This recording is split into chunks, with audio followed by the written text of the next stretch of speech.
like every week there's a report of a new major hack, doesn't it? Just within the past couple months, we've seen North Korea, Spam House, and the New York Times all fall victim to hacks.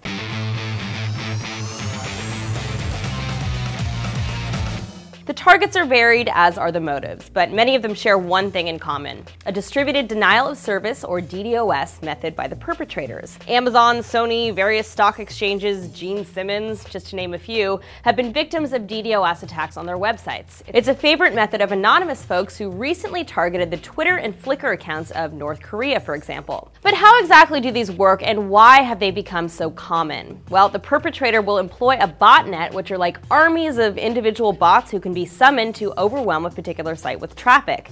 These individual bots are basically computers that have been infected with attack software.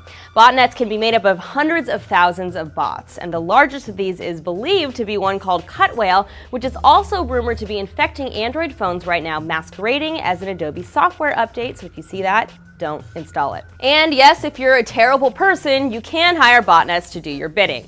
It's not legal. If you were, you'd command the bots to simply hit a site with traffic or nonsense requests until the servers overload and it shuts down, usually within just a few minutes. Why have they become so effective? Well, they're cheap, virtually untraceable, and they improve as speeds of the infected computers improve. So, in other words, they get better as internet speeds overall get better. And often the end result is basically a form of blackmail or protest. We mess with your website, give us what we want. We saw this in the Spam House attacks of a few weeks back, which was the strongest DDoS attack by a large margin, in excess of 380 gigabits per second. Other than not pissing people off, I guess, your prevention strategy is as follows. Get a professional company to help mitigate the attacks.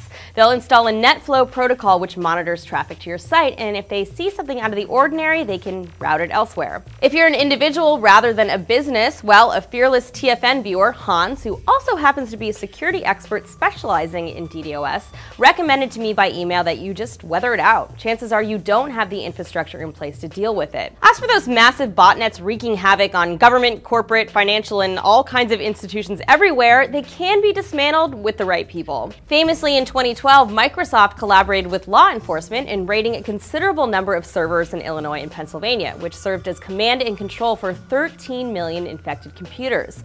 One of those defeated botnets, called Rustock, was responsible for an astonishing 1/3 of the world's spam at the time, according to the security firm Symantec. Still, the problem of DDoS attacks remains an elusive one that affects many. Have you ever been the victim of a hacking of any kind? Let us know your story in the comments, and if it's really crazy, Scott and I will share it with everyone on next weekend's Feedback. For TFN, this is Annie.